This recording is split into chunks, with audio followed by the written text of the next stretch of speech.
I'm getting a chance right now to talk to General Paul Rogers, but there's some other words in front of general, right? You're what kind of a general? Well, I'm the Adjutant General for the state of Michigan, which means I'm the senior person for the National Guard interests, both Army and Air National Guard Michigan. I'm also a director of the Department of Military and Veterans Affairs as part of the governor's cabinet. So it's the Adjutant General is the federal nexus of my position, and then the director for the Department of Military and Veterans Affairs is the state cabinet position. And we have various military bases in Michigan, and they all report to you. Is that right? That's correct. The National Guard facilities, like Detroit Arsenal is federal, that's separate, but our large footprint is Selfridge Air National Guard Base, which a lot of people know.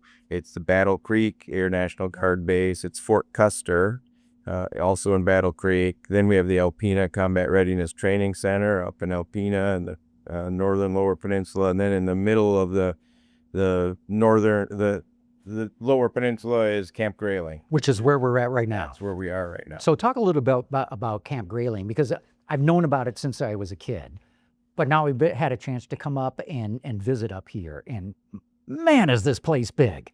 Yeah, it is big, and it's incredible in its capabilities. It's one of the most capable National Guard training sites in the country. It's also the largest at 148,000 acres as part of the maneuver training space, with all of our ranges from rifle ranges to artillery ranges and to the air-to-ground range where jets can drop ordnance in the impact area to practice their targeting.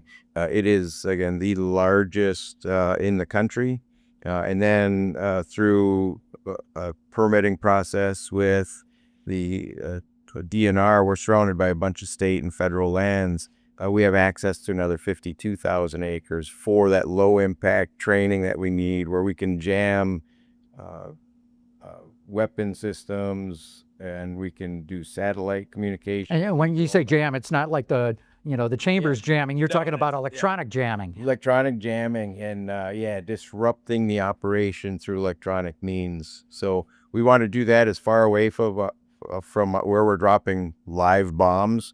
So we want to practice that, and that's why we went with a permitting process with the DNR to get access to additional state lands when we need it for that.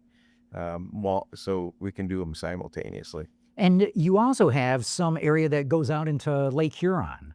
We do. So our airspace is overland is the second largest in the country. Nellis, which is out by Las Vegas, is just marginally bigger. So ours is 17,000 square miles. Approximately half of that is over the eastern part of the Lower Peninsula, but the other half is over Lake Huron. So we have all the way up to the Canadian border in the middle of Lake Huron as part of our air complex that we can train in. And then we have a bombing range out in Lake Huron that we can use. Mm-hmm. And I've come up to visit per your invitation. Thank you so much. You've got an operation, I guess is what I would call it, called Northern Strike. Describe that. Yeah, Northern Strike is, again, I keep saying the largest just because it's factual, but it's the largest reserve component run exercise. So this year, we were well over 9,000 participants, 36 different states, I believe it was, and 5 different foreign partners. And every part of active duty, Guard, National Guard, or reserves. Northern Strike is a live fire training exercise where we're using live weapons, live munitions, live bullets. We're doing everything as if we were in a combat zone. And what we're focused on is the effective synergy between all the different weapon systems and emerging technologies like drones. So we are replicating in Northern Strike as much as we can the realism of combat that's occurring today.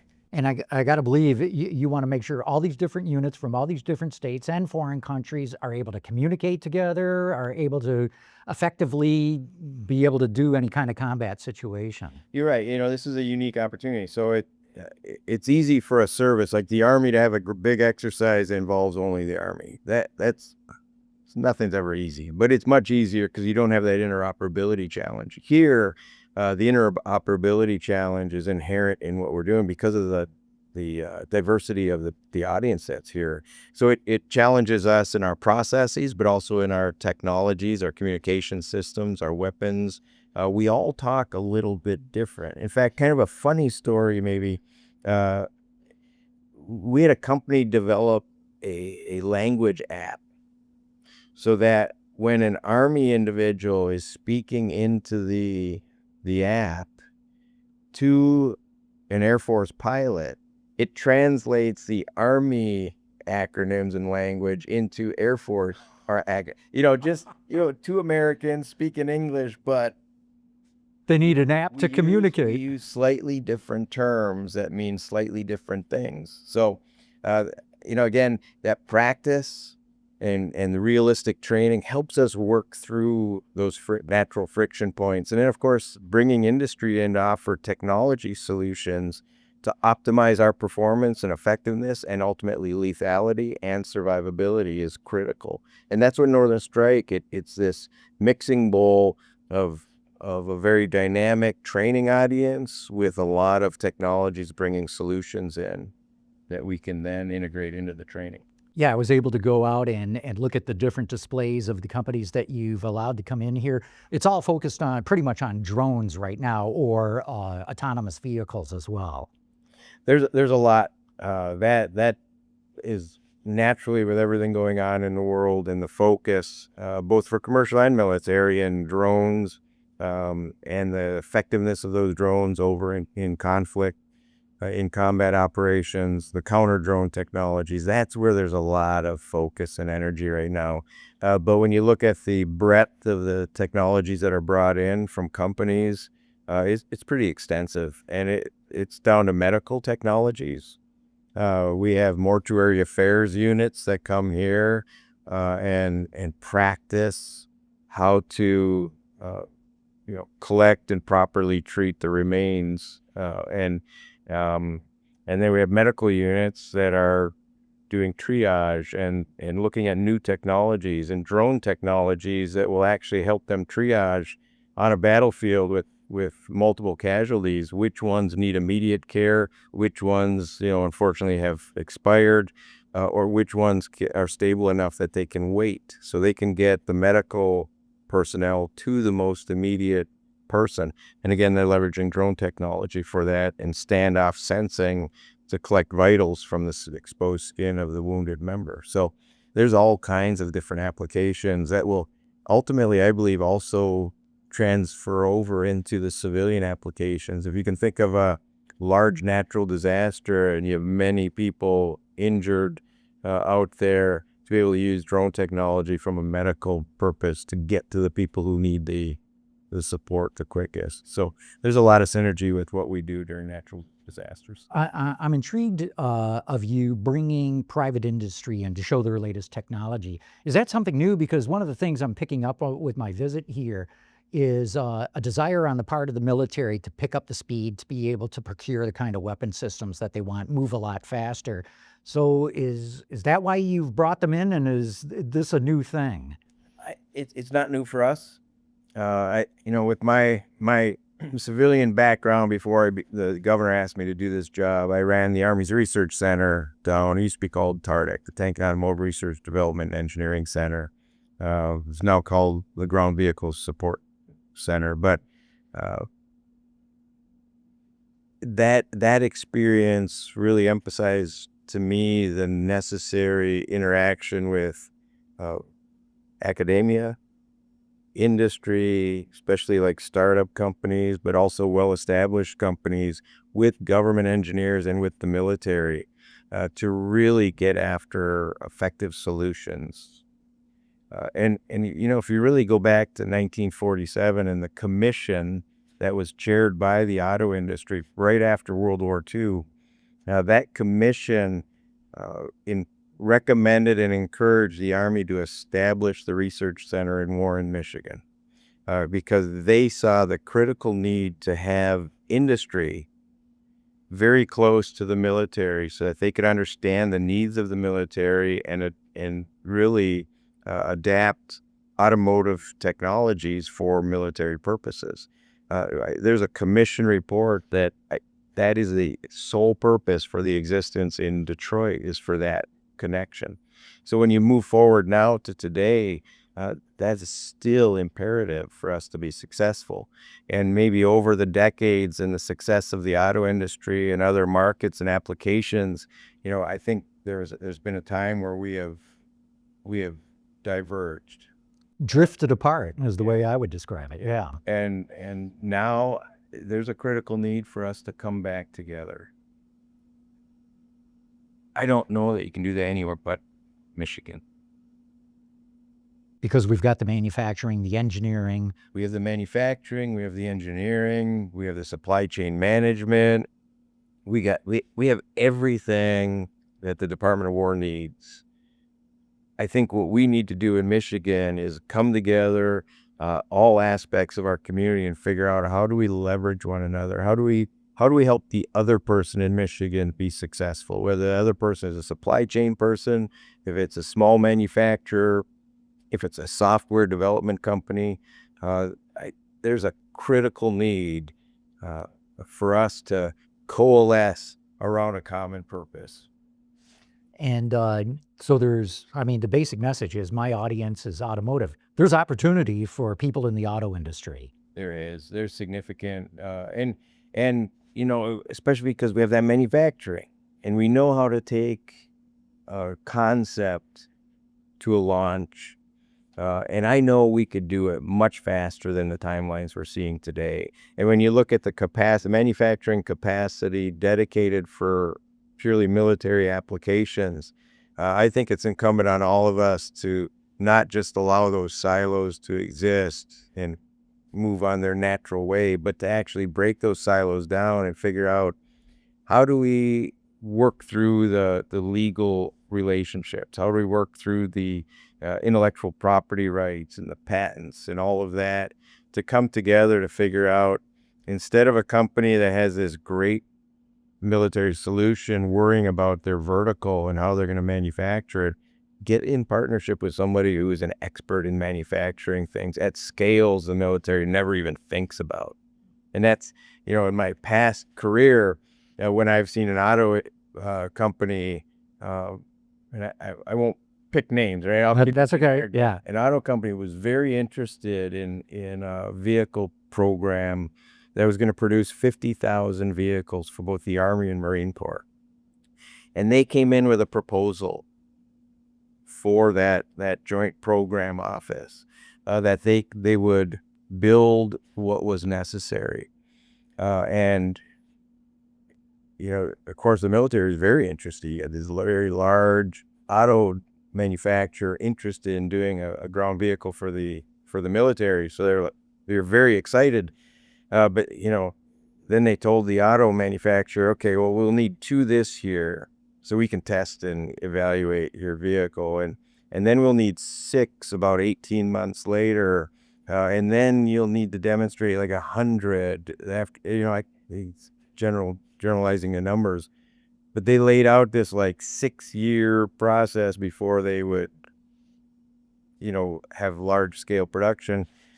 And the auto manufacturer essentially looked at him and said, we could build your 50,000 in about 6 months. That's the pace we're willing to go. So we would stand up a line, we would meet your needs, we produce everything the Army and the Marines needed, give them to you lock, stock, and barrel with, the typical warranty that the auto industry is used to. And the military system couldn't respond. I mean, that did not fit their template. And eventually they just decided to part ways. So what you're saying too, even though there may be opportunity for the automotive industry working more with the military's got to change its ways in terms of how it procures things. Yes. And we're seeing that on the drone front. And I think we need to be just as disruptive on the ground vehicle front, or many of the other commodities. The success in World War II is that you had many manufacturers making the same thing. So, the inland division of General Motors made rifles and other things, right? So they moved away from an automotive focus to a military focus to produce hundreds of thousands, if not millions of something in as short a window as possible. I think we need to figure out how to take the military acquisition bureaucracy and set it aside. And that's this announcement today with the We'll talk about that. Yeah. Yeah. The Secretary of Army was in here, Daniel Driscoll, and made a big announcement. You talk about it, what he's to say. So he's responding to the needs of industry, and he has industry who came to him and said, we need test range time. We need to be able to get out on a military range, test our products in our fast development cycle. And in some cases, they are waiting. In his example, he said 18 months to get on a range. But again, it goes back to like the other model, right? That we're not meeting industry at the speed of industry. When I say we, I mean the federal processes. So I celebrate somebody like the secretary going, I'm owning this and I'm breaking this barrier down, and this limiting factor for industry is going to be eliminated. And we're going to meet them at their scale and pace. So he announced Camp Grayling is one of those permissive ranges that's going to support industry at the rate and availability that industry needs. In fact, didn't he say instead of 18 months, he wants to see it done in 30 days? He wants a 30-day from request to a company can be on the range if they can meet that timeline. So we're seeing some progress. I think I think so in that realm. But getting back to the other thing, a ground vehicle, we need to be thinking the same thing. Why would we want a 15-year production line to make 50,000 of something if somebody can deliver it in less than a year? Just bang it out, have them produce it, get it there, have a sustainment model that can support them. You save so much money that you can afford to improve upon those first 50,000 over time. So we really have to think differently. That's what's so exciting right now with the Department of War, and in this case, Secretary of the Army, is that they are really taking the feedback from industry, which hasn't changed. They've been complaining about this for decades, but there's a desire to change. So I think that's important. But getting back to, it's not always their fault or their problem to solve. I think Michigan leadership needs to come together. Even if large companies and global leaders who have a great deal of influence, they should care, even if it's not a product they see themselves making. They should care enough to bring their influence and their knowledge to the table to say, how can we work with the Department of War to help them reduce their barriers for acquisition? We all win. Mm-hmm. Real good. General Rogers, thanks for your time. Thank you. I appreciate it. Thanks for coming out. Yeah.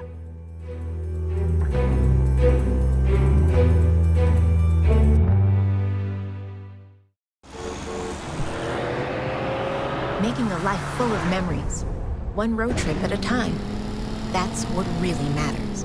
Bridgestone Weather Peak tires with a 70,000-mile limited warranty.